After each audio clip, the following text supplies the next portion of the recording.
Welcome back, family, to another edition of the Family Bloodline Platinum Guest Series. Yes. And today we have, as always, another special guest with us.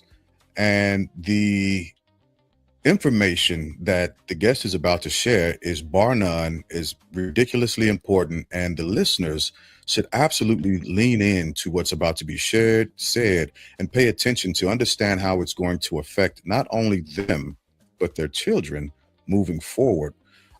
So I want to start off with a lead in, like I expressed before, and essentially just read your Meet Lyndsey off of your URL. And I want to do this just to begin to set the scene, uh, so that people can get a feel of who you are. Mhm. So, a little bit of background: Lieutenant Colonel Lyndsey L. Thompson was born in Wilson, North Carolina, but raised in Radcliffe, Kentucky. She graduated from Fort Knox High School and received her Bachelor of Arts and Active Duty Army Commission from Western Kentucky University in Bowling Green, Kentucky. She later received her Master's of Business Administration from the University of Louisville, Kentucky. Due to the military, Lyndsey has lived in numerous places across the country and the world, to include New York, Georgia, Florida, and Japan, to name a few. She has two combat deployments. The first, to Afghanistan, was with the 10th General Support Aviation Battalion, 10th Mountain Division, as the Battalion Assistant S2, which, for those who don't speak military, is the Intel branch or Intel section, intelligence section. And that was in 2007. She refers to this experience in her writings and a number of her speeches. This was followed by a second deployment to Iraq. And so, just again, to give a little bit of background before we jump to you, uh, Ms. Thompson is an active duty military member and a CEO, and we'll ask what you're the CEO, the name of your company, but a CEO, an author, and we'll explore your book momentarily, and a speaker as well, which is phenomenal, which is absolutely phenomenal. So with those things being said, let's lean into you so we can learn a little bit more about you as we go. So please tell us a little more about you that your introduction doesn't actually say. Well, where do I start? The introduction pretty much covers the rudimentary aspect of my life, but it doesn't so much cover why I do what I do and why I'm trying to transition into the Gen Z speaking and operating world after the military. So I never had any children of my own. However, I do have 11 godchildren. So all of them ranging between the age of 15 and 24 now. So all of them are inside of that Gen Z range, right? And I've always believed that the Lord saw fit to not allow me to be a parent because he wanted me to be able to pour into so many of the other children in my life. And that is what I'm hoping I am able to continue to do after the military, which is why I wrote the book. They are definitely the inspiration for that, looking out at the world and the way the job market is changing. And the job market seems like such a small aspect of the world, but whether we like it or not, money in many ways does make the world go round. It takes it to, we got to eat, we got to have shelter, and this is the things that are necessary to be able to do that. So I wanted to make sure that as my kids grew up and transitioned into the world, that they'd have the tools that were necessary to continue to compete and compete from the forefront, as they go out into the world looking for those jobs and looking for that manner in which to sustain themselves. So I'm a hard charger for my kids. That's really what it all boils down to. That's who I So 11, how did you come down? How did am. that happen? What was the process and the progress that led up to 11? Boy, look, That's a lot. let's start with the first few. So the first few, their mothers were smart. Okay, I've known the mothers of the first few since I was in high school. Oh wow. And when I joined ROTC in college, a few of them forward thinkers Lyndsey's gonna have a guaranteed paycheck for the next couple of Mm, years. yeah, yeah, So yeah, let's yeah. go ahead and make sure we get on board with that one. Lyndsey's gonna be the good aunt with the good birthday gifts and whatnot for the next couple of Got years. it. So Yeah, let's rock with Lyndsey. for sure. The others were just their friendships that developed into family. So their kids became my kids, and they just kind of I kept collecting them like baseball cards. So Yeah. so I've and the more I moved around, I'm one of those individuals where and I say it in my book, I'm a self-professed introvert. So when I move from place to place, I don't tend to make a lot of friends. I make one or two really good ones. And then they become family and their family becomes family. So I take on their children as if they were my own. I'm Auntie Lyndsey to a number of kids out there. But again, it is a passion of mine as well. I love talking to kids. I love watching their eyes light up when something connects. Um,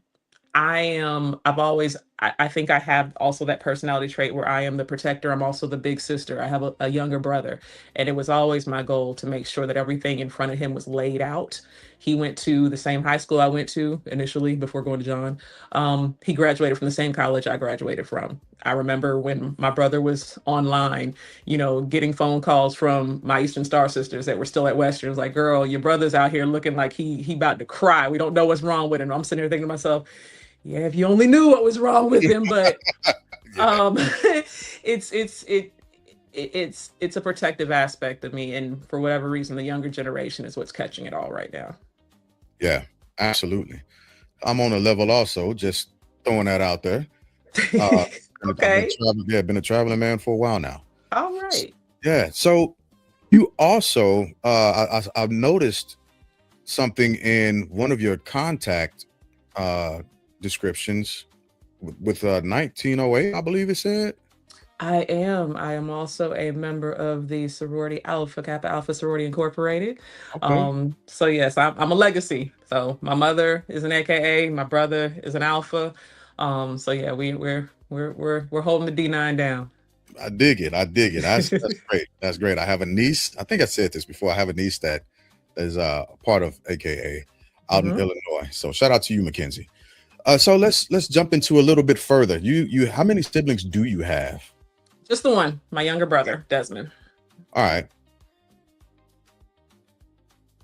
and I want to jump into the military aspect of you, and the reason why Mhm. is I listened to the podcast that was describing your book, right? Phenomenal, by the way, and Thank we'll look you. at that also. What have been or describe? Let me start here. Describe your military journey thus far, and where you are now, and what you hope to accomplish. Um, I don't think that there's anything legitimately special about my particular journey other than the fact that um I was never a position chaser, chasing rank or anything like that. Which for the first couple of years as an army officer, it's not really a big deal. Like is you go through or second lieutenant, first lieutenant, captain, so forth. It's pretty much just progressive. Time and rank, you'll get promoted to the next. After that, a lot of people become very strategic, trying to pick and point out those key positions that are going to set you up for the next rank. I have always been an avid believer that I want to do what I enjoy. Yeah. So if I don't enjoy the position or I don't believe I'm going to enjoy the position, I'm not seeking that position. So if I make the rank, I make the rank. If I don't make the rank, I don't make the rank. But you will never say that I did not do my job to the best of my abilities because I know I enjoyed what I was doing. So I transitioned to a lot of different locations based upon the fact that I thought I was going to like it there. I went to Savannah because I was like, this is Savannah, Georgia. I don't know what job I'm going to get when I get there, but I'm going to Savannah. So there you have it. Um, Same deal when, actually Japan was an accident. Japan was completely an accident. I had come back from both Afghanistan and Iraq, and I'd been to Savannah. I went to school. I was like, I don't want to leave the country anymore if I have to carry a weapon. Like I don't I want to go overseas somewhere, but I do not want to carry a weapon. Well, in my mind frame, I'm thinking Europe. my orders said Japan. I was like, that is not what I meant. Like That is not Europe at that all. was not what I was talking about. But Lord, your will be done. So went to Japan, had an amazing time. I was ready to come home when it was time to come home, Yeah. but had an amazing time. But again, my journey, I wasn't out seeking any different positions in order to seek rank and so forth. I was out to have a good time and to learn as much as I possibly could. Um, and as long as I continue to enjoy my job, I'll continue to move forward. I'm in a position now that I could have never dreamed of. Mm. I am the battalion commander for the mission support battalion underneath recruiting command. We are basically the tactical arm for all of the marketing that's done in the Army. So I spend 80% of my time traveling to colleges and high schools and bowl games and all of those types of things with my assets. Those, I don't know how many people have seen it, but those big 18 wheelers that you'll see going down the interstate with "Be All You Can Be" written on the side of them, those are mine, right? I've got a team of elite athletes. I've got a warrior fitness team, which are basically CrossFitters. These are soldiers that get paid to come and do CrossFit every day. I've got an esports team in my organization. These are soldiers who get paid to come to work and play video games all day long and to compete and be the best in the world.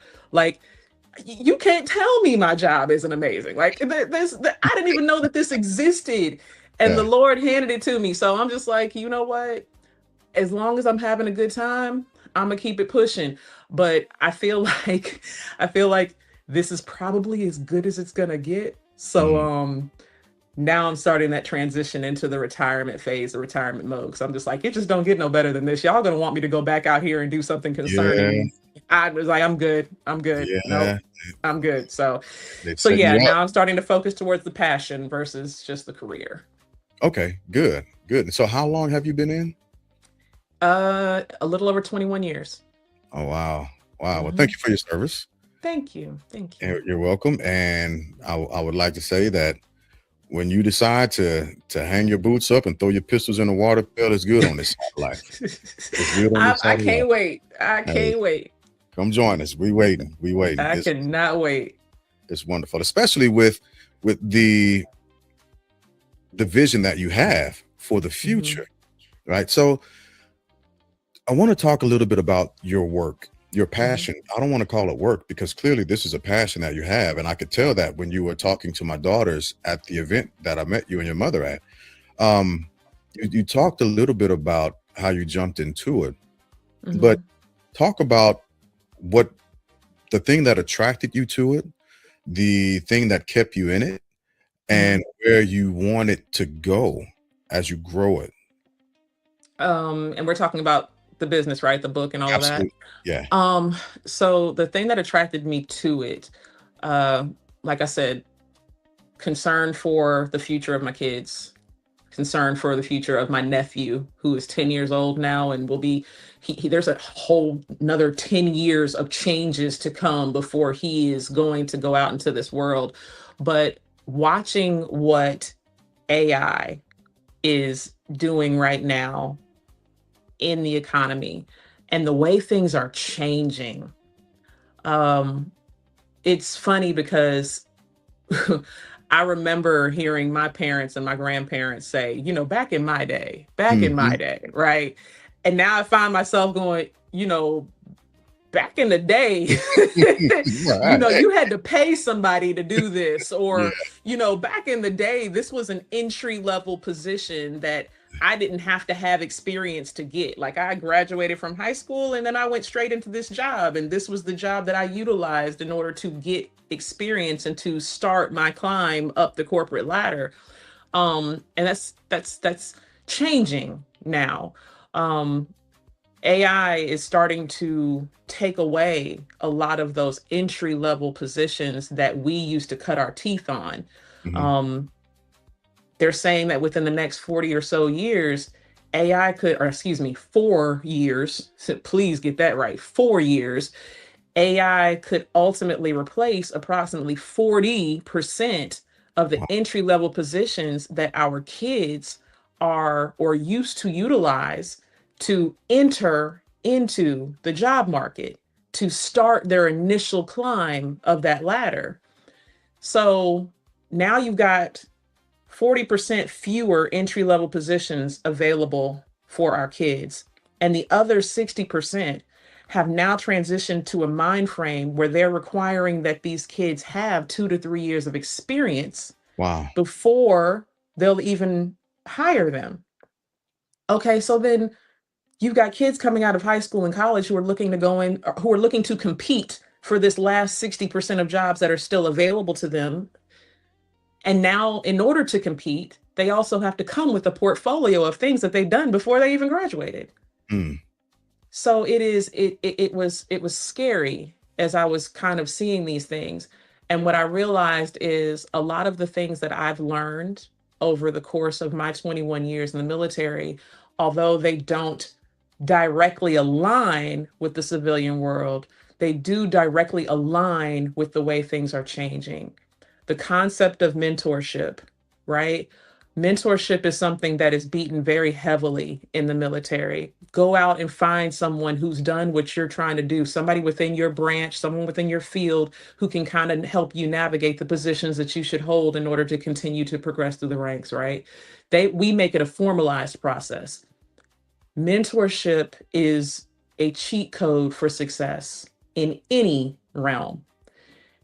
Going out and finding someone who is currently doing what you want to do, going out and then finding someone who has already excelled in the spaces that you want to excel, and having a cup of coffee with these people, Yeah. asking them questions, asking them how they did what they did, their input, their advice, all of these things. And if they feel so inclined to truly invest in you, they have the ability to introduce you to people who will then open up doors for you that you didn't even know existed.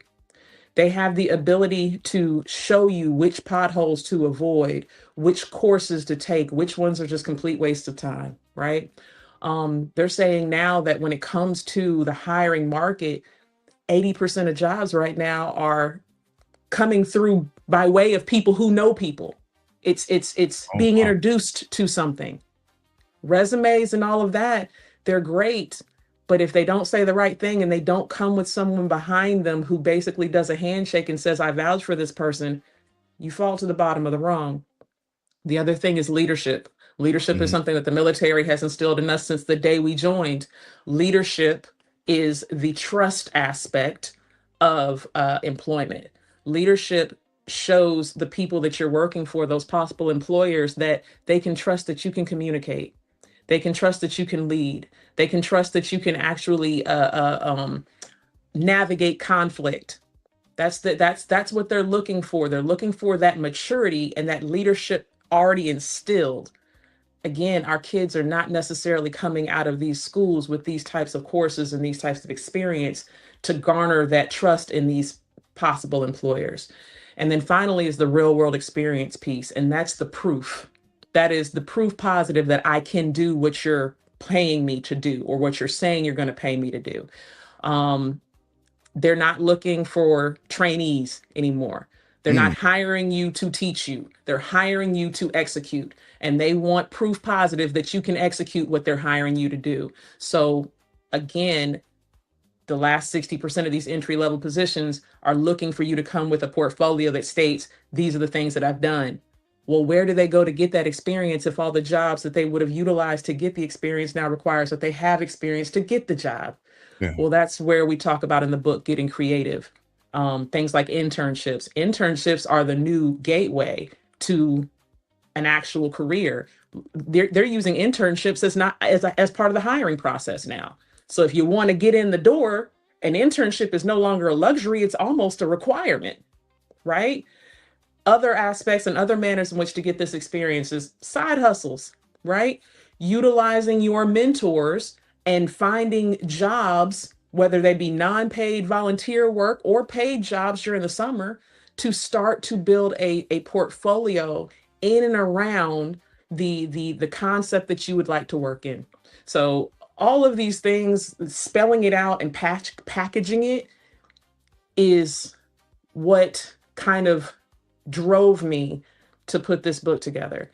like when I started writing it, I actually started writing the book for something a lot different. I started writing the book for senior level staff sections because I was so irritated by my brigade staff. I was just like, y'all do not understand what the concept of graduate level staff works. So let me write this book and help you guys understand it.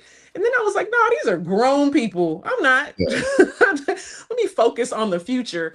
So yeah, as I started writing, I was just like, no, there's another group here, a group that I care so much more about that I Mm, prefer to focus on. So that's kind of how the concept grew and what's kind of been keeping me going. I love it. So speaking of your book, and this is your webpage, by the way, Yes. and that is I will push that up at the top for anyone who wants to navigate to the actual webpage. So talk to us a little bit about the book, the experiences that you shared, not just Mhm. that, but talk to us a little bit about the process of writing your book. Like you were just saying, the transition from, hey, I'm writing this for senior level staffers, but wait a minute, there's another audience that needs to be captured by this. And not just that, but hey, I got a nephew. This world is evolving faster than what we can actually keep pace with. Right. Let me put this out. Let me compile this. And how is it that you compiled it? What did you draw from in order to get the message out in your book?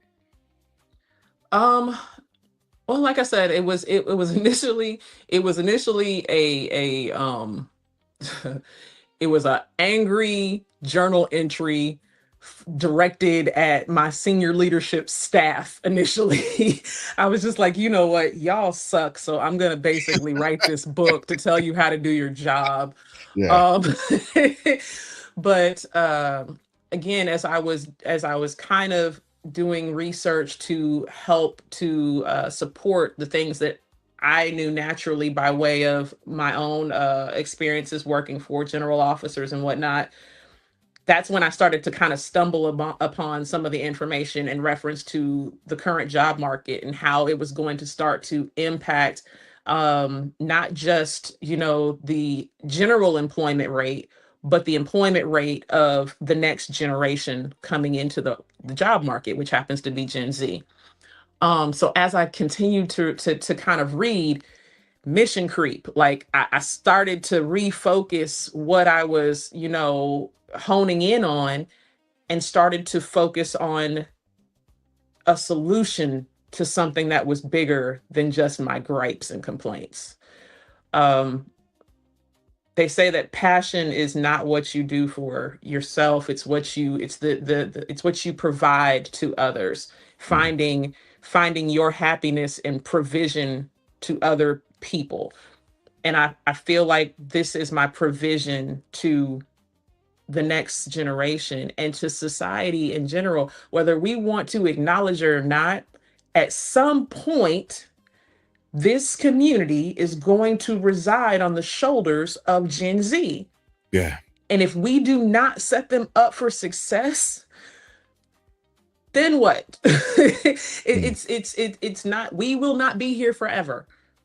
At some point, we are going to completely hand the reins over to them. And when that happens, they have to be prepared to take the reins. And right now, we're not doing them any justice. We're I not. I So agree. this was definitely just a carry on for, you know, the my attempts to set them up for success. Yeah. I agree wholeheartedly with that. I do my best to I think that I have lost you on mic again. I got you. Okay, so continuing and moving forward, I've jumped again. This is on your webpage, Mhm. www.booklyndsey.com, and this is an overview. What I'm showing now is an overview of your actual book, which again is fantastic. Mentor Me: A Quick Start Leadership and Career Guide, Mhm. and you have this space down here. What is this exactly? Is this getting? It says send my free guide. Free guide to what exactly? So it is a quick start leadership guide. It's basically a very, very, very brief summary of the main concepts within the book and a little bit of elaboration on them. So again, kind of discussed it, mentorship, leadership development, and the actual requirement for a real world experience and how to go about getting it. So that quick snapshot is kind of a quick bulletized, cheat sheet of some of the things that are in the book. And then, of course, the book itself will elaborate on that. That's awesome. Yeah, I highly recommend for all the listeners to go to the webpage, look at the resource page. First off, order the book. Let me start there. Get the book. It's worth it. I'm going to get 4 copies. Actually, I'll probably get about 6 because I've got 2 nieces that I want to get this to also. Actually, it's going to be more than that. I got bonus babies. Okay, so listen, keep it going. Keep it going. Yeah, I'm definitely going to get some copies of this for sure. But I want to make sure I get it out because the information that you're putting out, and it's not just theory, right? And there's a clip that talks about a lot of people going through theories, and even you going through a theoretical portion of your career coming out of college and then going into the Army and then being hurled into a real world experience during a deployment, right? And so that's not just theory, but it's practical application. Absolutely. And the information that's shared is real, right? This is real information. So you were talking to us a bit about the movement of the book, the process of the book, and I want to highlight one of your quotes, right? This right here: leadership is a behavior and not a position. Where did that come from? I'd love to say that I coined it, but I'm pretty sure I didn't. You can find it in multiple versions all over the internet, and I can't remember the individual who initially stated it. It wasn't exactly like this, but a version of it. But the purpose behind it is I need these kids to understand that in order to get ready for something, you have to start preparing yourself before you're placed in the position, right? Leadership is something that you can execute and exude every single day in every aspect of your life, whether it is at home, in your interactions with your siblings, whether it is in school, taking part in and showing up for all of these different types of extracurricular activities, sports, drama, whatever the case may be.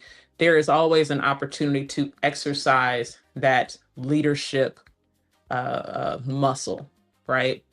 And they need to understand that they have to start doing it now. You have to start building that muscle memory now, learning as much as you possibly can about the concept of communication and how to communicate more efficiently and effectively, understanding that communication is not what's necessarily said, but it's what's understood by the individuals or individual that you're speaking to.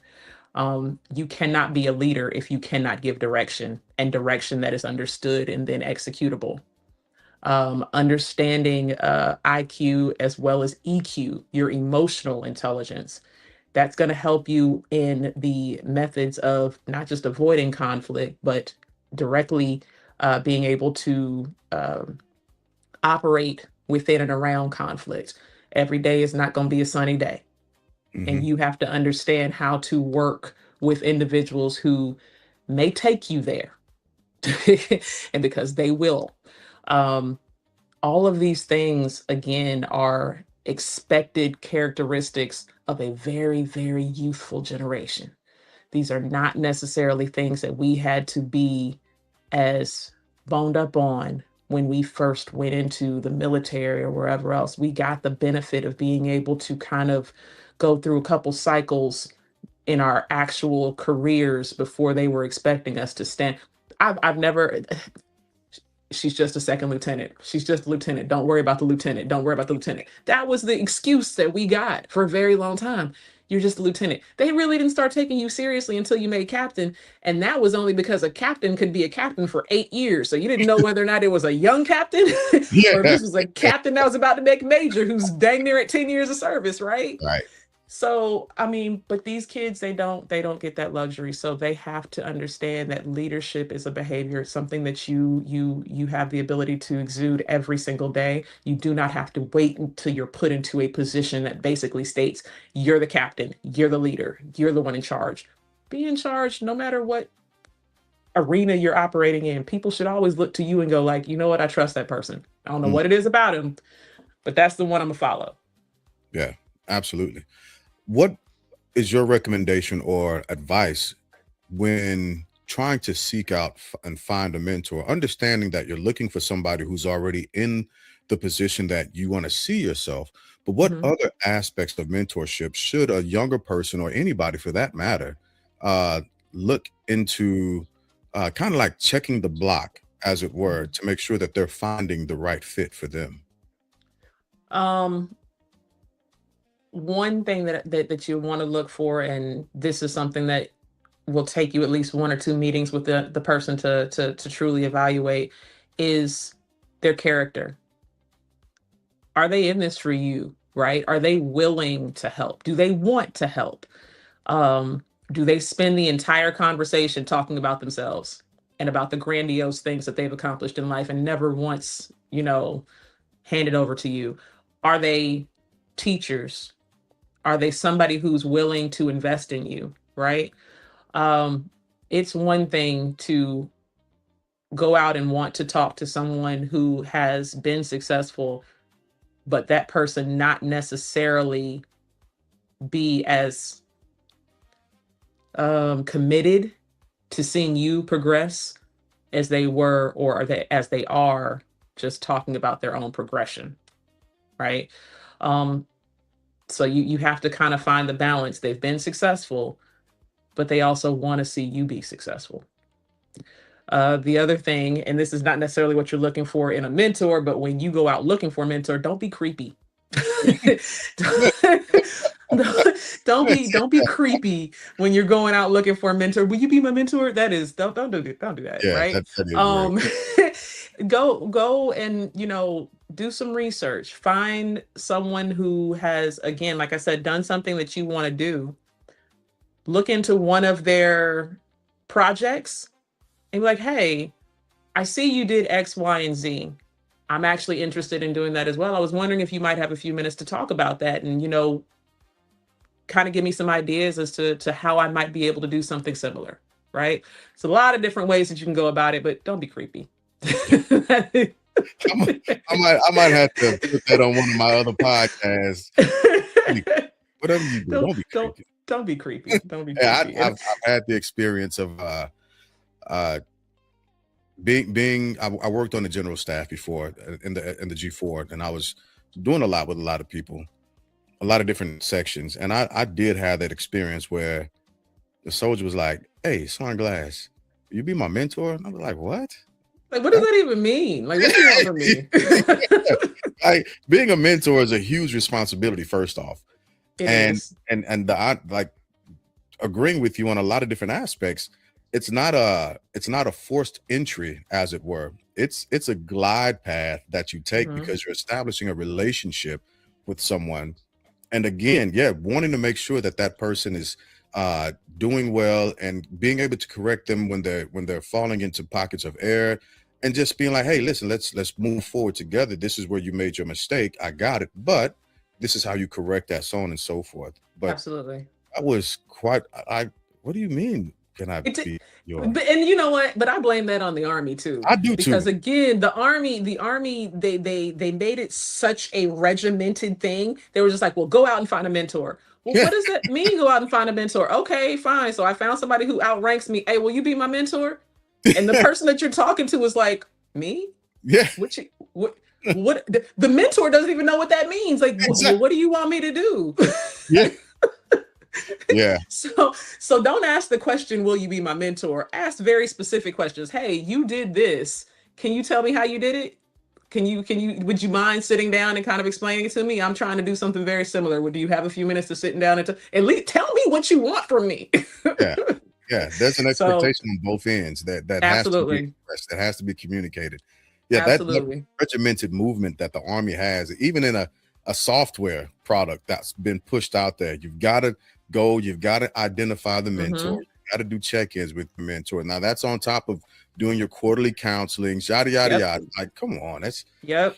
Yep. it's a And very then serious. again, they never explain what the roles of both of those parties are. And the other thing that I discussed in the book is the role of the mentee. Like, in Mm, order to go and get yourself a good mentor, you have to be a good mentee as well. And what does that mean? That means coming to these meetings prepared to have the conversations. If your mentor is leading 100% of the conversation and you're just sitting there in absorb mode, you're not doing it right. You should mm, have some very specific questions when you go meet with this individual, and then be open to feedback. This is when your EQ comes into it. If you're one of those types of people that shut down when you're giving criticism because you think you either know it all or you just simply don't know how to take criticism, you're not a good mentee and you're not going to get anything out of this. You're really not. And then when they give you feedback, come back the next time prepared to give them feedback on the feedback they gave you. Did you execute what they suggested? They mm. want to hear that you did what they spent their time investing in you to tell you to do. And if it worked, great. Tell them that. If it didn't work, great. Tell them that, right? And they can help you kind of tailor that. But it's a two-way conversation, it's a two-way street. You don't get to just sit at the table and go, go. That's Right. not how this works. Yeah, yeah, absolutely. And I would surmise that you have a lot of experience in the mentor mentee ballpark with A 11. little bit, just a little bit, a little bit, but more so honestly, and well, now that I think about it, probably in both realms. But I was probably the one making the mistake as a junior and doing exactly what that young soldier did to you. Yeah. Man, will you be my mentor? What does that even mean? I did it to a 3-star. Oh goodness. Oh, I did it to it. I was a young captain, and there was this general that came out. It was an African American female. I was just so taken aback by her and this, that, and other. So I shot her a note. I was like, "Man, will you be my mentor?" This woman had never met me before. yeah. Like, and I could now that I'm more senior, I can kind of hear her thoughts. Bless her heart. That's what she Right, wanted to right. say. Bless her heart. Bless her heart. Just, it is what it is. But the mentorship that I do now, it is much more natural. So the soldiers that I mentor now, they don't even realize that that's the relationship that we have, because Mm, typically they'll just kind of roll past my office or shoot me a message on Teams. Hey, ma'am, I was just wondering, you got a second? I just wanted to float something past you real quick. Cool. Ask the question. I'm definitely here to listen and give you any feedback. So it's not that dress right dress, rigid platform that the military had kind of established for us. It is a much more fluid relationship. yeah, that's really, really important to say. Uh and explore. And like just like you just described, a lot of people, not just soldiers, but a lot of people experience mentorship just in passing with people that they come in contact with every day and don't really Mhm. realize that that's what's happening. And Absolutely. and that just goes to the length and breadth of what mentorship can, should, and it is oftentimes on its surface. It's the quick ability to communicate, correct, redress, be a sounding board for somebody. Hmm. And that's from the mentor aspect. And then from the mentee aspect, also be vulnerable enough to ask someone for that assistance, for that critique, and that guidance as well. Absolutely. So yeah, that's Absolutely. very important to say. Thank you for pointing that out. So let's talk about your speaking, at the speaking aspect of you. Yes. So have you been on summits, or have you engaged in any actual speaking platforms just as of yet? So not outside of the military yet, right? So this is probably obviously doing, speaking engagements for different local community groups and things of that nature. But the military has been my sole focus. So because I'm still technically in the military, I don't have a lot of time to be out traveling and doing all that. But I am hoping that this is my journey towards getting to these larger platforms, right? um I'd like to do community workshops for kids. I'd like to do leadership workshops. I want to do small interactive career counseling groups to help kids more, not necessarily with one-on-one, because I really don't have the time for it right now, but sitting down as a group and discussing some of their concerns as they're getting ready to transition out, and then reviewing resumes and all of those types of things. Like, these are all the things that I want to do.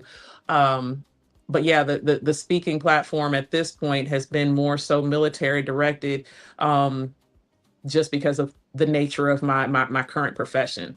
But I'm hoping that over the course of the next, what is this, March? I hang up my boots in December. So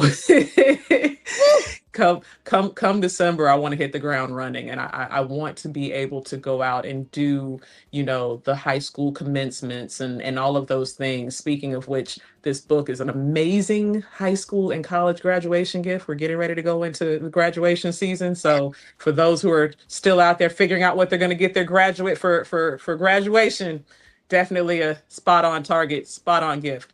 But yeah, I'm hoping to step that up after, I kind of release myself from the military reins. Yeah, and so December can't come fast enough. Right? Cannot. Senioritis is kicking in, boy. I get it. It's a thing. It's a thing. Yes. And when you get there, I'm glad that you're leaning in on what you want to do now. And I try and take my time to say this whenever I have the opportunity for service members who are on the cusp of exiting, right? Doing your final exodus from your military mission. It's worth stepping into the things that you want to do now. Right. Right. If you see yourself as an accountant and you've already got your degree, well, then you need to start practicing that craft now.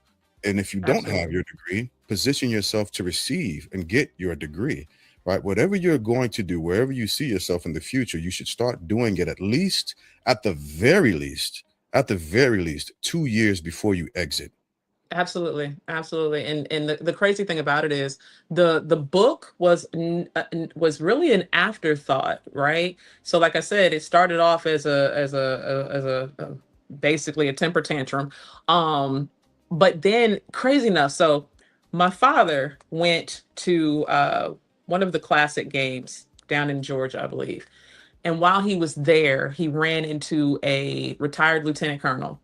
And my father, Big T, the man knows everybody. He ain't never met a stranger, right? Yeah. Not even in Georgia. So he's outside and he sees this guy's car, and he comes back into the hotel lobby. He was like, "Hey, whose car is this? It's a really nice car." And the retired lieutenant colonel said, "It's mine." So they're chopping it up in the hotel lobby.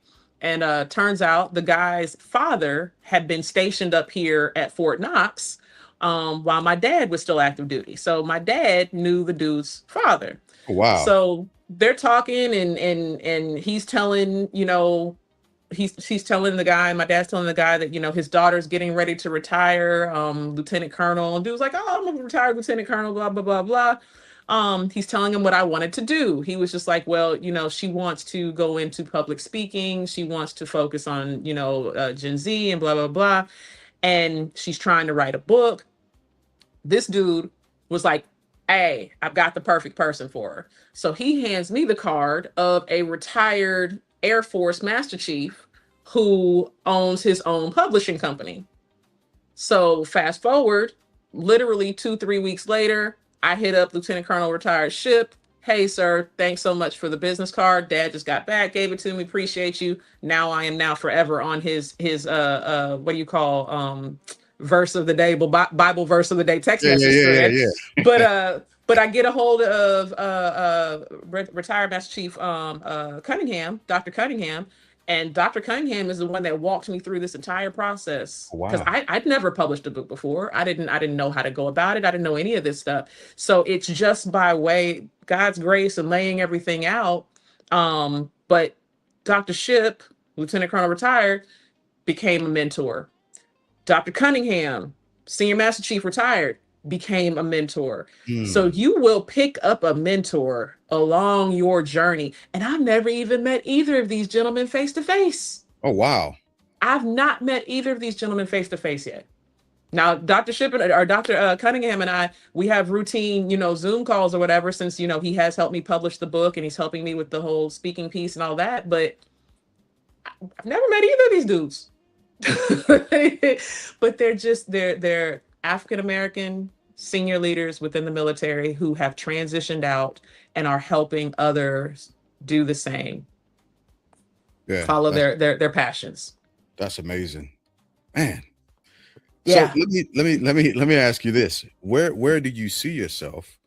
Uh, and you kind of touched on this a little bit already, I believe, but I just want to rehash it, just to paint the picture of framing and having a vision for one's self and your work. So where do you see yourself in your book in the next 2 to 5 years? hmm Um, I want and it is to speak the dream into fruition. I would love to transition into some version of a nonprofit that is Mm, focused on a particular age group. Um, I want to be able to continue to pour into their leadership development. I want to continue to guide them. I want to be able to take more of a hands-on approach to the actual physical portion of their transition. So, resume writing, interview skills, all of those types of things, right? So, these programs exist, but I don't know that they exist in a fashion that is tailored to the new world. mm, We have Dress for Success that exists to help, individuals garner the necessary apparel to look the part. We've got resume writing workshops, but I don't think we have anything out there that is specifically tailored to the way the market is changing and helping individuals meet those new goalposts and overcome those new obstacles.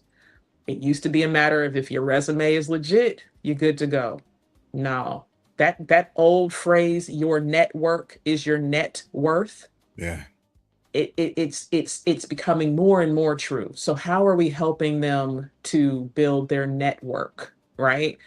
I want to be able to try to do things that and functions where we bring together possible mentors and all these different types of organizations, and mm, we put them all in one location. And then I've got at a certain point, after I have instructed you on what it is that you need to do in order to be a good mentee, I'm now going to put you into a ballroom or a basketball game or some type of event where it's flooded with possible mentors. yeah, And now you've got to go out and do your thing, right? Because you're either going to sink or swim. And the ones who swim will go out and they'll talk, they'll mingle, they'll have conversations, and they'll identify those mentors, those natural relationships. Um, I want to, again, host small group settings where we are discussing the challenges that they're having and we're addressing all of their gaps one by one, whether it be a skill gap or if it's their positioning gap. Let's talk about your LinkedIn page. Let's talk about your resume. Let's talk about the people that you need to communicate to. Are you sending out these introduction emails via LinkedIn to people who might be in a position to be able to assist you? It's a whole lot of stuff I got going on in my head. I just got to figure out like what that looks like in a structured manner, right? yeah, So, yeah. yeah. That's amazing. I'm here for it. I hope that you'll come back and you'll keep us Oh, updated absolutely. on your progress so that we could be a part of your journey as well. Uh, Absolutely. Absolutely. like I tell all of our guests, the Family Bloodline Network, we're just as invested in hearing what you're communicating as what you're putting action to and in as well. So we Absolutely. definitely want to make sure we keep up with you throughout your journey. So we are going to transition to the end of the the interview, unfortunately, because I think we could talk about this all day. I absolutely love the vision, the heart and the passion that you have for the future.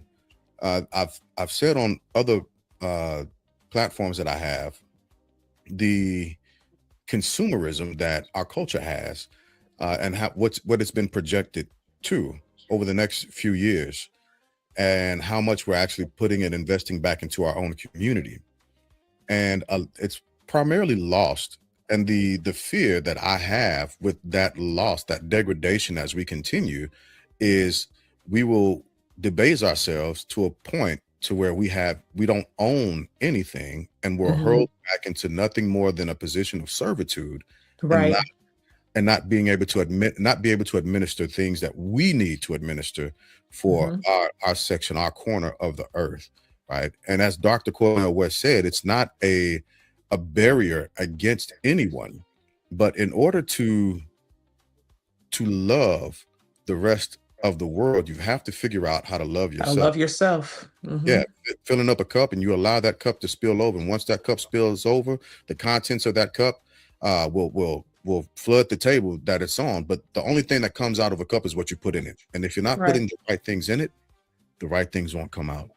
Yeah, I think our portion is we pour out what we have in our cup, when in actuality you should be filling everyone else up with your excess. Like Absolutely. you should not have to pour out of your cup in order to fill up someone else's. You get the excess, which Yeah. means if you keep pouring into me, then I can keep giving it to you. Yeah. It's absolutely reciprocal. And yeah, I agree. I am so happy that you took the time. I know you're busy. You got a lot of stuff coming up Thank here. you so much for having me. Like this is amazing. This was Absolutely. absolutely amazing. Thank you so much. Well, thank you. So on my platforms, on the Family Bloodline Network, we've got a couple of different segments called the Pulse as well as the Legacy Table. We do something on each different segment Mhm. uh, called that gives your final thoughts. On the Pulse, it's called Around the Horn. On the Legacy Table, it's called Final Thoughts. And here on the Platinum Guest Series, I also call it Final Thoughts. And so, Final Thoughts is anything that you want to say about anything that you want to talk about. It doesn't necessarily have to be about what we talked about today. It could be, hey, I ate this for breakfast and it was great. I highly recommend you try this breakfast food. So, your final thoughts. um, okay. My final thoughts, still in line with what we've been discussing, is a call to action. Mm, And it's not necessarily a call to action to our youth, it's a call to action to the millennials, Gen X, and so forth. They need us. We have been blessed in the fact that a number of us have established ourselves in very successful positions. And it is time to turn around and give back. If you are not mentoring someone within our community, you are doing our community and the next generation a disservice.